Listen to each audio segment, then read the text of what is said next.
Welcome to the Globetrottin ADs. This podcast is for you, athletic directors, activity coordinators, coaches, and program associates based in international schools around the world.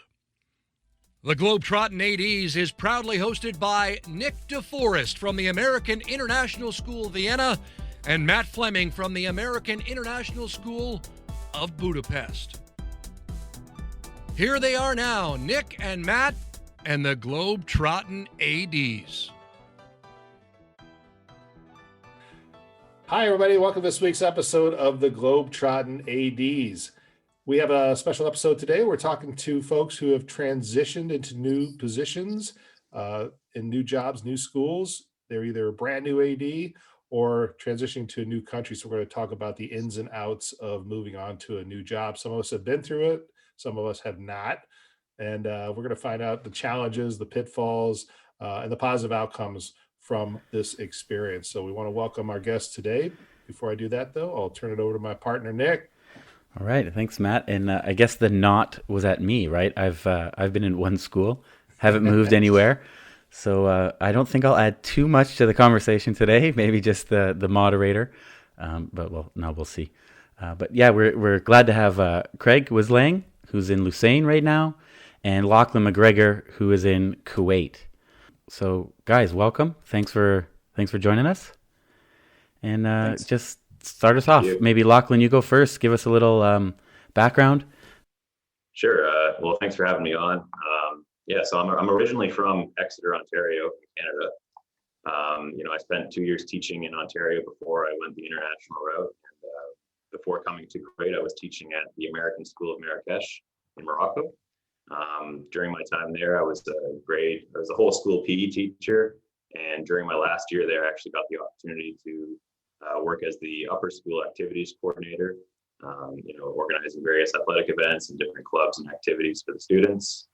Also, while I was in Morocco, I earned my master's of athletic administration, which kind of got me to where I am right now, now currently as the athletic director at the Universal American School here in Kuwait. Very cool. Very cool. Thanks. Craig? And I'm Craig Wislang. I'm originally from New Zealand, but left New Zealand nearly 20 years ago to go international. Spent some years in the International School of Düsseldorf, Germany. I know you've had Joe Ito on your podcast, so he was the athletics director there, and teaching English and humanities, and then moved to Manila, Philippines, and worked at International School Manila for 9 years, and did a lot of coaching and kind of helped out with the organization of sport, running tournaments and things like that. But really started then to think about, well, hang on a minute, what are my passions? Obviously education, but I like organizing stuff, and I love sport. So hang on a minute, there's a perfect job out there. So then we moved to Singapore, and I worked at the Canadian school, and then got an opportunity at Stanford American International School to be the assistant AD. So that was great. The school was quite large, 3,000 plus kids. So activities and athletics, and then decided that it was time to take the step to be an athletics director, and was lucky enough to interview in a few places and came out in Lausanne, Switzerland. Very cool. Very nice. All right. Before we get into the transition and the topic, let's hear a quick update of where we are. Because we're spread about. Every country is a bit different right now in the pandemic. So, Matt, do you want to give us? Sure. So here in Budapest, we're still there's a lot of restrictions still in the country. Our school, our high school kids are in distance learning still since, I want to say, November 9th. And then they're still on lockdown, they're still on distance learning until the end of the month, but we predict it'll probably go through February. But our middle school and elementary school kids are still they're out on campus, which is good. But unfortunately, we can't have any sports after school. There's limited activities they can do with, like, in a classroom setting, but no sports at the moment. Well, let's go from not too bad, Matt, to really bad, maybe. Lachlan, what's it like in Kuwait right now? Yeah. The restrictions are quite strict here. Speaking from a school perspective, the students haven't unfortunately been back in the building at all this year. They haven't been in since, I believe, March of last year. So all our athletic competitions have been canceled for the year for the foreseeable future, unfortunately. So we're trying online activities this year. And in Kuwait itself, grocery stores and shops and restaurants are still open. You have to socially distance and wear a mask when you're out in public. And there's obviously limitations on how many people can be in a restaurant or store at a time. But as far as education goes, all the schools are remote right now. All the students are online, and it doesn't look like that's going to change anytime soon, unfortunately. What about you, Craig? Bit of a better story there. Yeah, a little bit. In Switzerland, we have all the kids in school, all the way K to 12, and the only real restrictions that there is no competitive sports games and tournaments being played. Our high school or our grade 9 or year 10 and above aren't allowed to practice at all, and aren't allowed to do movement and physical based activities, but they can do like creative art and drama and those kind of things. The rest of the school pretty much carries on as normal. Definitely for the primary school, they're out doing everything. Again, though, that there's no contests. For the basketball team in middle school in general, they can all train, but they can't play games or anything like that. And in Switzerland, we're fighting the fight. Ski fields are definitely still open, except you can't go to the restaurants. And new restrictions that are coming into place after the weekend are closing all non-essential shops, gatherings of less than 5, all of those kind of things. Well, I'm pretty jealous you can go skiing. That's good. That's a good thing. At least get to the mountain. Yeah, I mean, you mentioned the skiing, and that's what I was going to say. A lot of the pictures around the world, at least in the U.S. media I've seen, are of Austrian ski lifts being packed and people kind of cramming in to get up the mountain. So as we come out of Christmas, ski resorts are open and schools are closed, are on distance learning. So that's the topic of conversation here. And we're going to be home on distance learning probably till the end of January, if not longer. But we don't know yet, and sports are a long way away. But I think it's a big difference if you live in Vienna, which is, no mountains in Vienna, and lots of people living here. As opposed to somewhere out in the country where I think it's perfect conditions to ski and maybe not too many people. So big difference from east to west. All right, well, guys, thanks for that update. And so basically, we mentioned today our programs about transitioning, which you guys have done in new positions in the new schools and new countries. And, it's one of those questions when I'm home or around folks who haven't taught overseas, how did you get into it?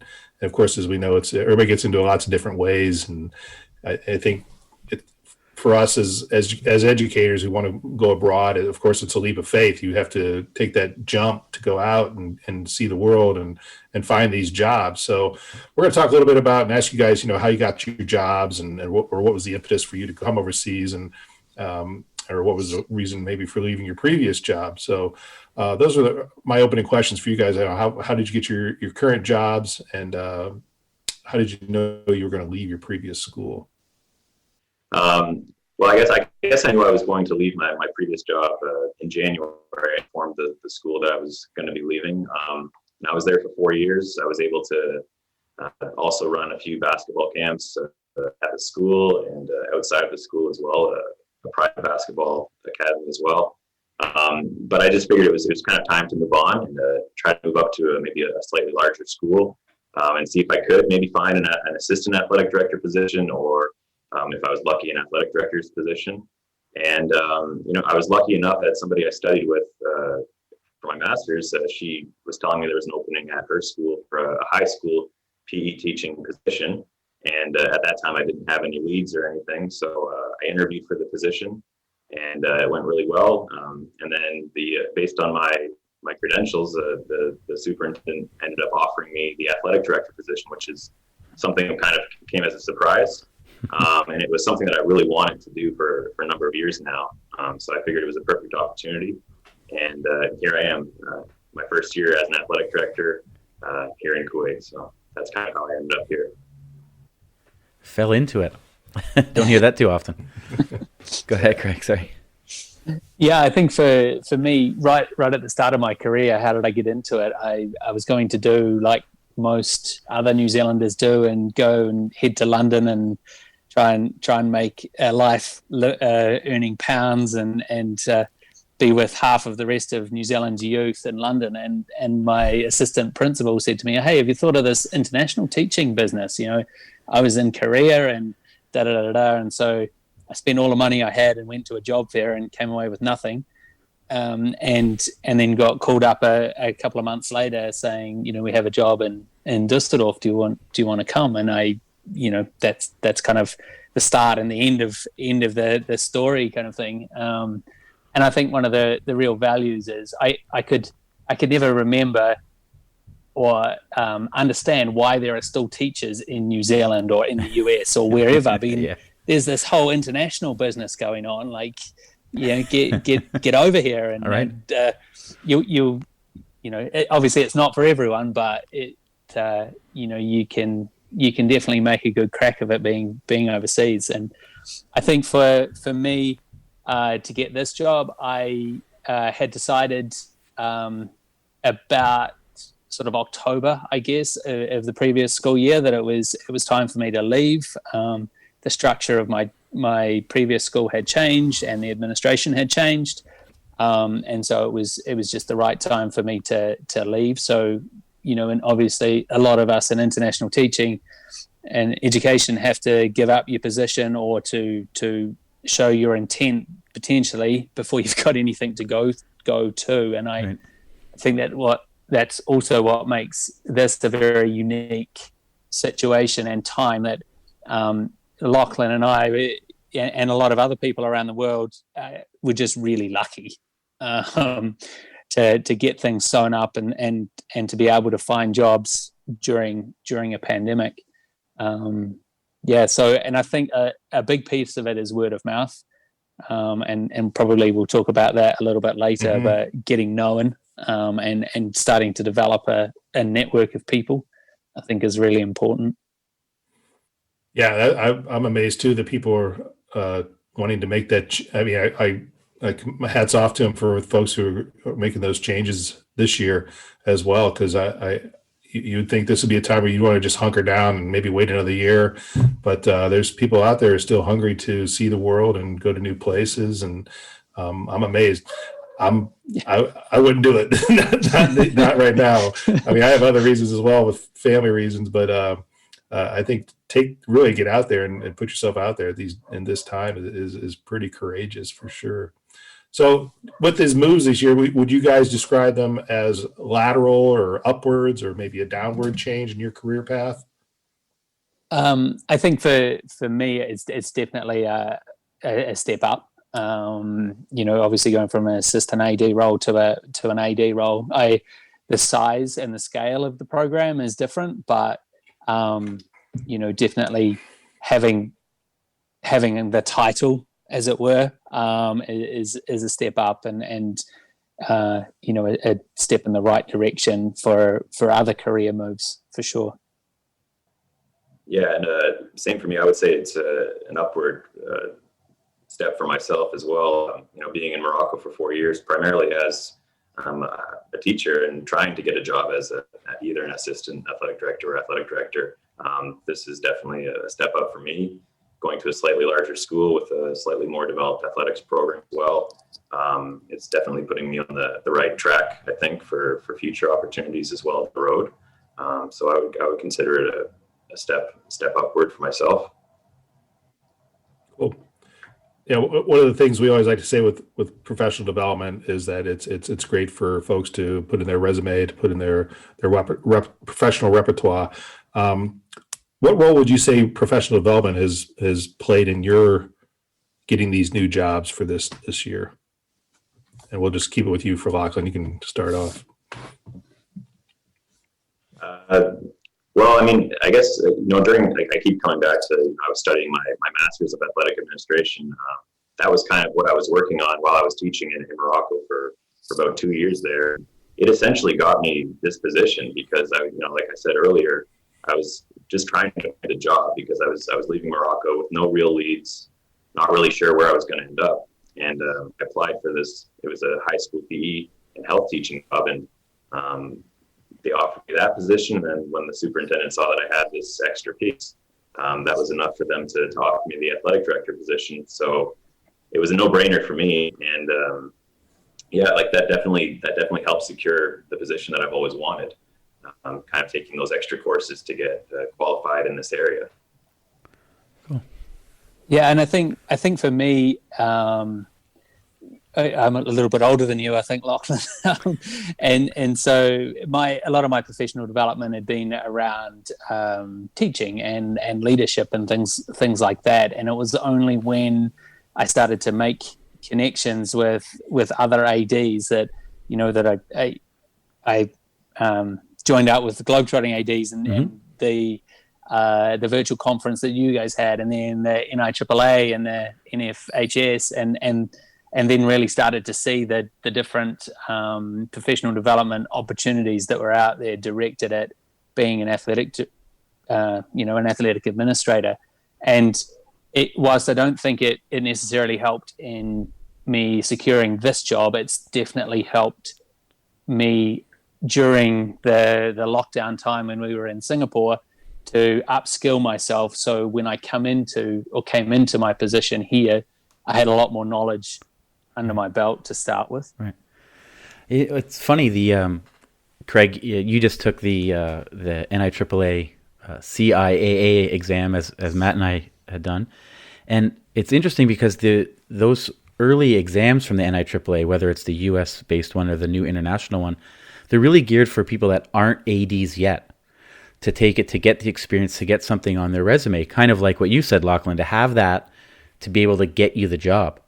But what we found so far is everyone that's taking it or taking these international courses, for the most part, are already international ADs. And they're doing it for the reason you mentioned, just to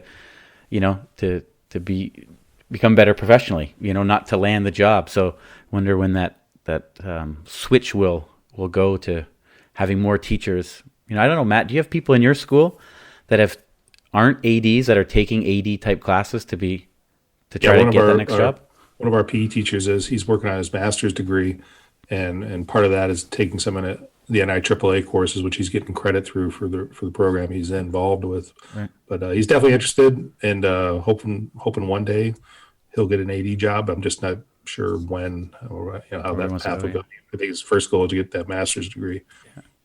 Well, I think one of the things that really hit home for me was I was up against Chris Mott for the ISB job. And when you look at him and his experience and everything, and then you look at me, well, Andy was obviously going to choose Chris. And that to me was a real eye opener for me that, hey, come on a minute, I need to have all of these qualifications, or really live that IP learner profile of a lifelong learner, and just get that behind me. Yeah. Cool. Yeah. A bit going back to your transition and moving to a new school. You both decided you were going to leave, let's say, in a normal school year. Craig, you mentioned October, and then things changed a bit. Just thinking with your old school still, what was it like when you were preparing to leave, thinking about your replacement? I guess transitioning would be totally different than a normal year. I know, Lachlan, you weren't an AD, you were a PE teacher, but still, did you have to worry about that? Well, at the time of me actually leaving, they hadn't hired a replacement. However, that being said, if there was to be someone coming in, I worked really closely with my colleague in the PE department. We were kind of in charge of running all our school's athletic events and running different tournaments and activities throughout the school. Mm-hmm. So we worked together pretty closely, developing different documents, different programs, different strategies and ideas, etc. And we had a really close relationship. So when I left, he still has, everything that we developed together, everything that we worked on. So if someone was to come in next year, I don't think anyone did come in. I think it might be due to the pandemic, but in the future, they're going to be well ready, because he still has access to everything, and it's in good hands. So we kind of made sure that he had everything, and whatever we worked on together, I took with me as well. So yeah, and I think for me, because we went into lockdown at the end of February, and I think for me, on a personal level, having so long at home, like I think I was in for half a day between the end of February and the end of school, or when we left, and basically that half a day was to clean out my office and say goodbye.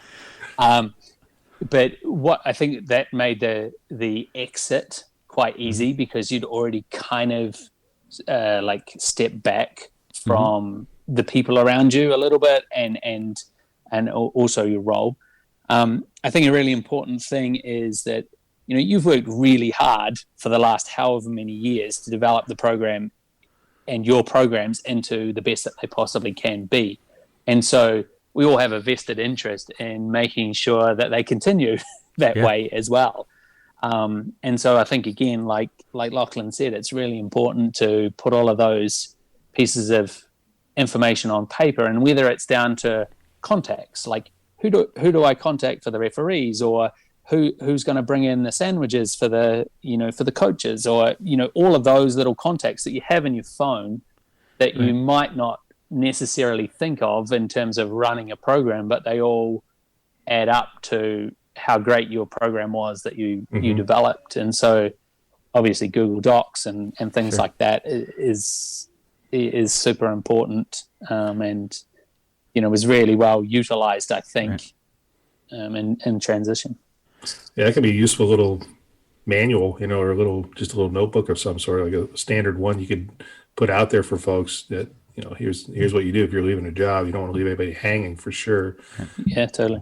And I guess it depends on the colleagues that are still there, whether it's other PE teachers or the secretary, office staff that's still there, right? Craig, you said it. You've built this thing, or you've worked hard on these lessons, and you want to have that continue. So, but we always hear about people going to new places, and they say there was nothing left for me, no information. Hear it, at least every year.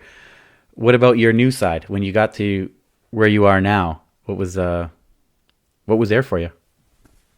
I think I was really lucky. The person I replaced, Erland, he had spent a lot of time, and he had written quite an extensive handbook on various different aspects of the job, and that was I guess really helpful before I got here, to be able to read through that. I met with him a few times on Zoom. I met with my team that is still here. We would meet every 2 weeks for a couple of hours and just talk about various different things. And then, I still find now, after being here since August, I need a reminder to go and have a look back at that handbook. My activities coordinator, she said, "Oh, well, I think there's a thing in the handbook, and I can go back and have a look." But I was very, very fortunate to have that information well documented. Great. When I transitioned here, it was in the middle of COVID-19, and I think, because of the pandemic, a lot of people are having trouble getting back to the school they were teaching at. A colleague that I was going to be working very closely this year was, unfortunately, he wasn't able to return this year. He was going to be my kind of my primary contact on the ground while I was still in Canada. And then I've kind of connected with other people in the department, but they're all fairly new as well. Luckily, I was able to contact the previous athletic director, and he pointed me in the right direction to his stuff that he had years before on the computer, just like some important documents about the program, how things run, transportation, budgeting, all that kind of stuff. But it took a while for me to get that contact. So I kind of had to do a little bit of digging and ask around to figure out how things worked. And just kind of trial and error, just asking the right people where to find these documents. And because some of it was hard to find, but it was there. It's just a matter of asking. Yeah, so anybody's leaving out there listening, make sure you leave. If you're departing, make sure you leave some good stuff for your replacement. It's a nice thing to do. Start now, right? Phil, if you're at home and you don't have sports practices to organize, start the transition work now, right? Yeah, so we talked a little bit about connecting with new colleagues. So in general, how did this go? Even though you probably was a while till you even got to meet some of them in person. Just curious to know how you got to make those connections when you first land somewhere, of course, and it's important to get off on the right foot. So how did that go for you with connecting with colleagues and the parent community as well, and your students? I think for me, like I said, I was really lucky that Daniel and Ingrid, the two people that work in my department, were really forthcoming and open with information. And so while I was still in Singapore, like I said, and then when we were back in New Zealand, we would meet quite regularly, just almost socially, as well as talking about work and talking about the different pieces of the program. I didn't meet with many other colleagues until I physically got here. I think one piece of advice is you become best friends with your HR department, because you do really rely on them, especially transitioning when there's a lot of uncertainty. I messed up and I didn't have a parent meeting at the start of the year, but then sports only lasted for about a month, so kind of got out of that one. Got my get out of jail free card. But that's definitely something that when sport comes back, connecting with the parents, and I've just started a parent discussion group kind of thing. I'm a bit stuck for what to call it, and hoping it doesn't just become a free for all, but just trying to hear the parent voice basically in a non-formal setting, because we as athletic directors and activity directors, we all think our programs are really good and we're doing all the right things and all of that stuff. So just give some parent agency. Yeah. That's kind of where we are. Cool. Yeah, for me, transitioning and getting to know new colleagues, a lot of it was mostly done through the HR department primarily. Because of COVID-19, my visa was quite delayed. I didn't end up getting to Kuwait until roughly around September 10th. And then I had to quarantine, so I wasn't actually in the building, unfortunately, until the end of September. During that time, I was lucky that I had people in the department communicating with me on a regular basis about what's going to be happening this year with regards to athletics. Informing me that obviously we're not having any regular competitions or seasons this year. And then as soon as I got out of quarantine, I was able to meet with the superintendent and kind of go from there. But it was, for me, it was just all about being flexible and kind of adapting on the fly. The people I met, either through like a welcoming chat group before arriving in Kuwait, were really helpful. But things changed from day to day, to be honest. And it's just all about being adaptive and flexible when transitioning to that new position, especially during these times, during the COVID-19 pandemic. Yeah, for sure. And I think there's a lot of people out there that if they didn't have that skill or weren't as necessarily strong as, it's one of the characteristics of being a good worker, of course, is flexibility. I think a lot of people have probably improved in that area, or at least maybe a little light bulb went off in their head at this time. I think maybe I need to work on that a little bit. Yeah. So I hope so, at least. I can't imagine people have been too inflexible in these times. No, and especially now when you go on distance learning this year, those of us that got to go back to in person, it was just a lot easier, right? Okay, been there, done that. I've upped my tech game since then, no problem. So I think looking at this year, we would have assumed you guys might be the last, let's say, set of people to transition during a pandemic. But as it's going, it could be a whole other set of teachers and ADs transitioning this year in similar circumstances. So I don't know, what's your top tip or a few nuggets for anyone out there that's already starting the transition? Like, just goes back to kind of what I was just saying. Like, I would just say, be as flexible as possible and kind of expect things to change from day to day. I was really hoping that we would have students back in the building in mid-October, and I was gonna, I had all these plans to start intramural leagues and some sort of, programs for athletics and et cetera, et cetera. However, here we are in January, and we still don't have any students in the school, unfortunately. So my best advice would be just to, I don't want to say roll with it, but, be able to be flexible, see the opportunity in things. I'm kind of, in a way, I'm happy because it's forced me to grow and develop and think of new ways to kind of offer something to our students athletically and activity wise. So doing these online activities, that's a new skill I've learned.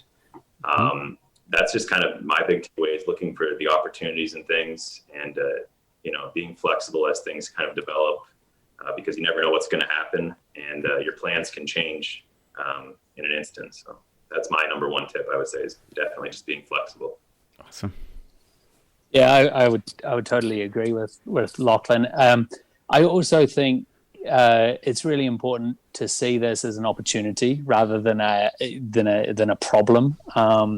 And I see this coming into International School of Lausanne as a great opportunity to actually have time and look at the program and have time to evaluate the kind of things that we do and the structures that we have, and not just, well, this is what we've always done. And as we all know, that we get super busy, and you have these grandiose ideas, but because your program's running at full steam, you never quite get there to do it. And an example for me is scope and sequence. In every school I've been at, we've tried to develop a sport scope and sequence from our top team to our youngest teams, and just never ever get there because everyone's so busy coaching, because you want them to be coaching. And what this has allowed us to do is, throughout our whole sports program, is create a top-down scope and sequence, which we've never done before. Yeah. And so you definitely use this as a great opportunity to reflect on what you do and how you do it. I think is that's probably my 1A tip. I have a 1B tip, and maybe it depends who you talk to, what's more important. But the other piece is, make sure your family's okay. And like, I came here, my wife is not working for the first time in 20 years. My two kids were born in the Philippines. They are Asian. They speak Mandarin. They're learning French. The big transition.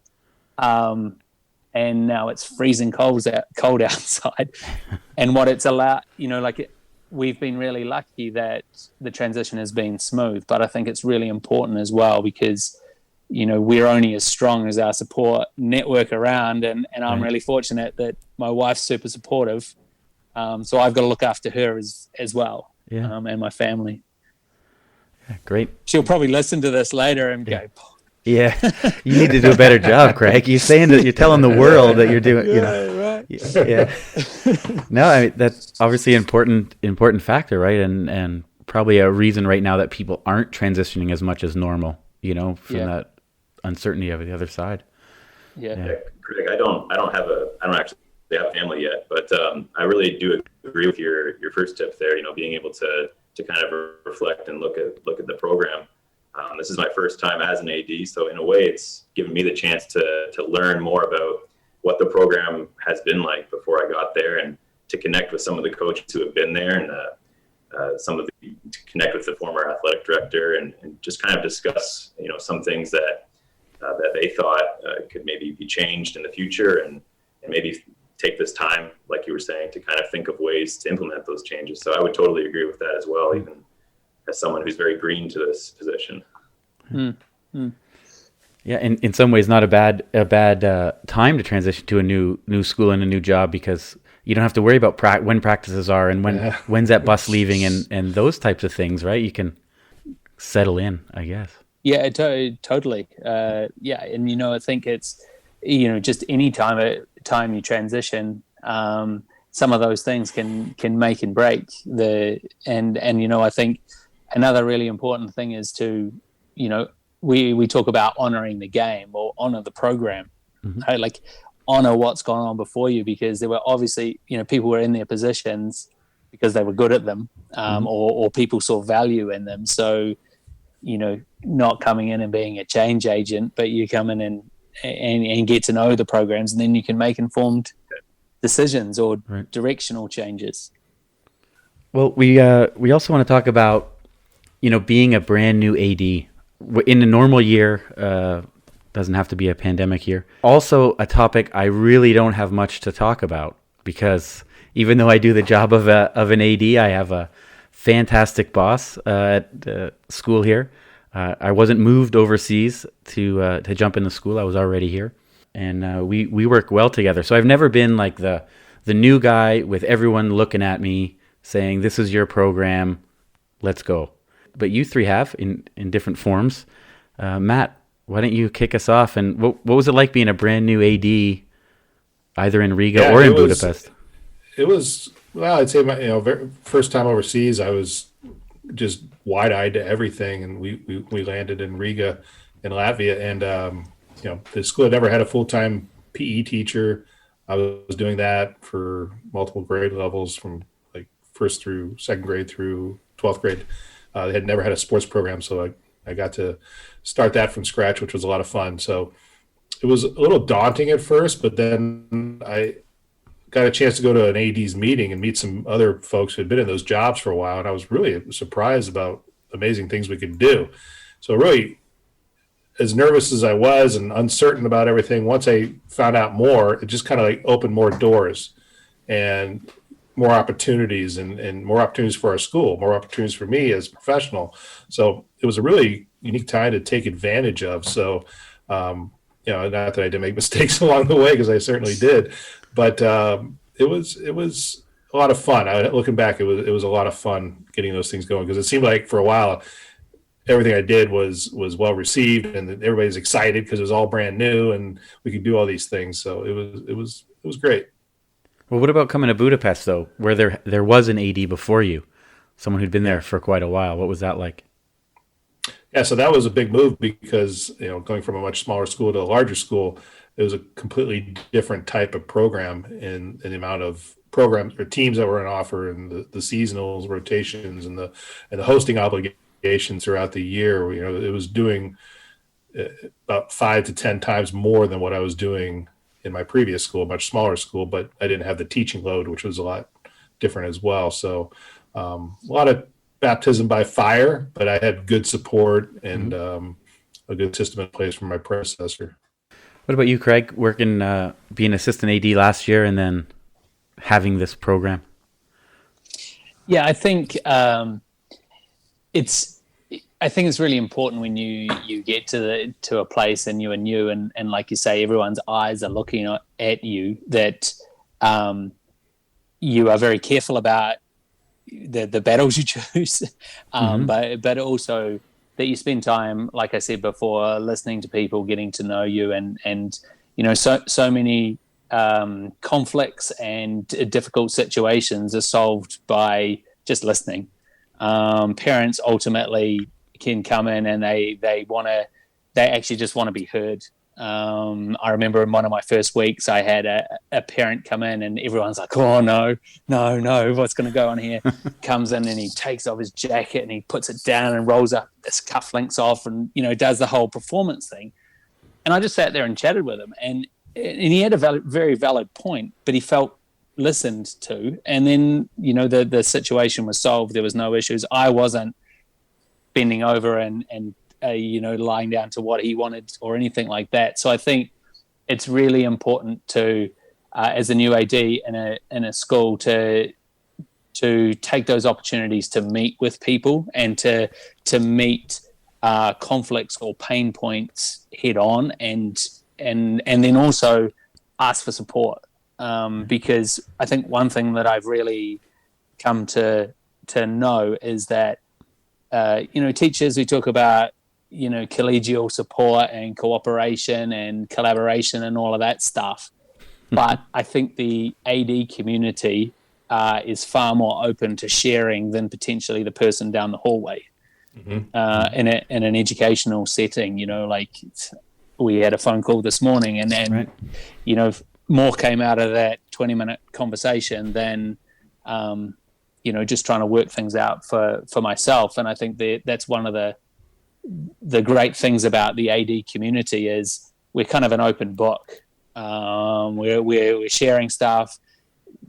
People are creating new things or adapting someone else's, and so I think that's, as a new AD in any place, that look out, ask for help, and others look out for you. Right. Lachlan, what was it like for you, new AD, but a virtual AD, right? If we could call you a new title, you're a virtual AD at the moment. Anyway, it's like a hologram. How did you get to know your kids? Well, it's been a lot of learning on the fly and just trying to figure it all out as I go, and kind of to Craig's point, just ask for help and ask around inside my school community, just to figure out what the students are like, what the program was like in a normal setting. Then also, I enjoyed listening to some of your episodes on the Globetrottin ADs and get information there about virtual activities, attending the summer conference, getting some ideas there about what other schools are doing or were doing during the pandemic when they were all online. Right. But it's been a challenge, but it's been a good and it's been a fun challenge, I think. I wasn't sure if I was going to still have my position come September because of the pandemic and because there's no athletics going on in our conference right now here, so I wasn't actually sure. I'm very fortunate to work at the school I do, and I think it speaks highly of the school. They kept me on as athletic director, and I've been able to find different ways to kind of still offer something to our students, and not only our students. I've been working to try and offer things to our staff who are in the building, kind of offering staff activities, intramurals as well. So kind of expanding my role, not just for students and coaches normally, but also offering it to the staff as well to still contribute to our community. But going back to what Craig said, asking for help, figuring out how things work, who the right people to talk to get things done are, just kind of learning that all this year. It's been a great learning experience. It's been a challenge, but I'm grateful for it. I'm grateful that I've gone through it. And I've kind of learned how to deal with these new challenges and still offer something to the school as a virtual AD, as you put it. Yeah. Well, I'm really happy to hear you guys. You felt like you've been supported in this transition year, and your new jobs, and it sounds like you fell into good places, and you probably had some trial and error in making your way in the new job, as well as probably experienced some pitfalls.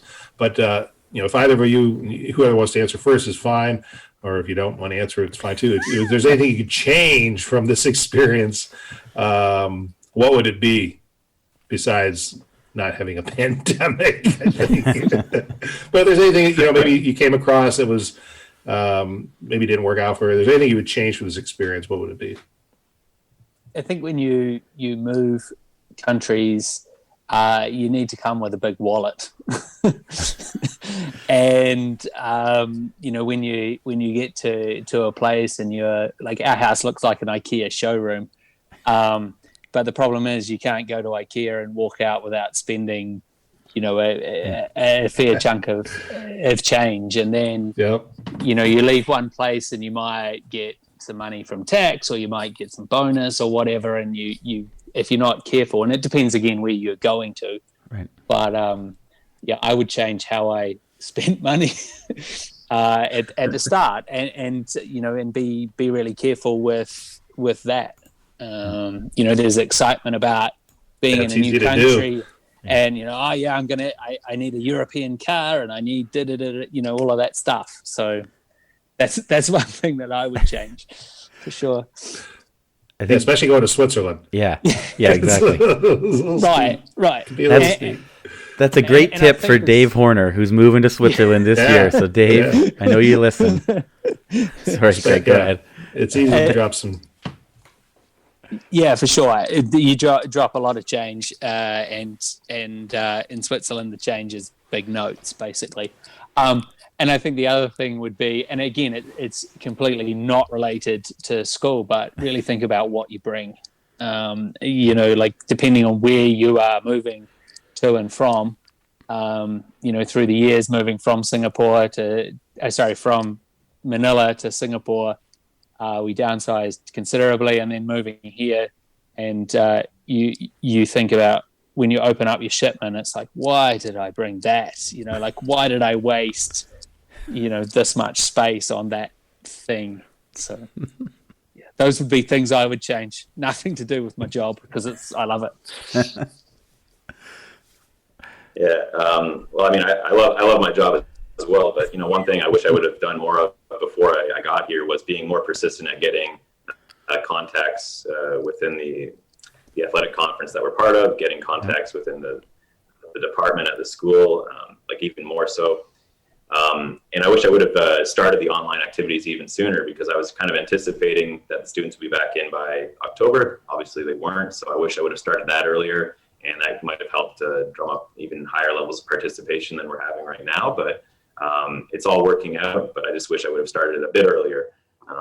If I could change one thing, that would be it probably. It is always nice to see the new AD at the last meeting of the year with with the old AD together at a meeting. Yeah. It happens. It doesn't happen all the time, obviously, depending on where you're coming from, but segue. That's a great, yeah. Do you have IKEA down there in Kuwait? Have you been able to make your way to IKEA too? Yeah. There's a huge IKEA here, actually. Yeah. I always like to say, me personally, I can't stand going to IKEA. I always feel like it's a fire trap just waiting to happen. It's like I can't get out. It's just too much stuff, and then you got to get home. You got to put it all together, and that's just time in your life you're not gonna get back. And you get those manuals, and I always like to say, IKEA, it's not the only 4-letter word you're going to hear when you open up those manuals to put that stuff together. So I'm assuming it's all good stuff. It's good stuff. And if your wife likes it and it makes everybody happy, that's good. Right. So I'm assuming they're not going to be the sponsors of this podcast anytime soon. That would be great. We have some IKEA employees at our school. I live 10 to 15 minutes away with no traffic lights from an IKEA. So I'm a frequent. I can get in and get out really fast. Really, really fast. Yeah, that's good. Yeah. All right. One last thing to kind of close us off. We'll take a very quick ad break, and then we'll come right back. Coach Evaluator is the premier coach evaluation software for schools and athletic organizations and preferred coach evaluation solution of the NIAAA and the Positive Coaching Alliance. The system is completely customizable with an always growing evaluation template library for athletic directors to reference. There are not only evaluations for ADs to use, but also self-evaluations and parent-player evaluations of coaches. Learn more about digitizing and simplifying your coach evaluation process by visiting www.coachevaluator.com. Mention Globetrottin ADs to receive a $200 discount on the yearly rate. Kukri are a global multi-sport clothing brand specializing in providing the world's most prestigious schools with bespoke made and designed team uniforms for students of all standards and abilities. If you are frustrated by inconsistent colors, branding, costs, and sizing across your school's uniforms, then it's time to discuss an offering where every sport is available from softball to soccer for male and female athletes at rates to suit your budget. To find out how Kukri could elevate the apparel of your student athletes to a professional level, email the team at contact@kukrisports.com. A dedicated sales manager will offer you a quote today. Mention this ad and receive a special offer on your coach or PE staff order. So there you go. So you didn't hear from IKEA this episode, but maybe in a future one. To wrap up, we definitely want to hear something about, I want to say the city you're in, some cool thing that you experienced this year. But Lachlan, maybe you haven't been in Kuwait or been able to do anything. So if that's the case, something from your old home in, not in Exeter. I don't mean Exeter. That we don't need to hear about that. But no, give us a nugget. Give us something really cool about Kuwait. maybe some food. Well, there's Kuwait has some beautiful parks. I'll say that Al Shahid Park is a beautiful place to go. There's the Kuwait Towers. There's the marina. I would say that's probably the nicest part of Kuwait. Going for a walk, on the beach there and visiting the towers, and they have a beautiful park, like I said. So if you find the right spots, it's quite a beautiful city. And in Lausanne, we have, I guess, the best of both worlds. In the summer around the lake is outstanding, and so coming in August, the weather was still beautiful. Swimming in the lake, the vineyards, and all of that kind of thing on the hill. And then obviously now it's a. If you ask me, it's a winter wonderland. If you ask my wife, it's hell. But the skiing is amazing. My son has taken to skiing. He's picked it up as little kids do. My daughter hates it, but she has to learn because she's in Switzerland. But there are amazing places half an hour away from Lausanne to go skiing, to go sledding, and you can go to some of those massive resorts and never ski the same run during a day.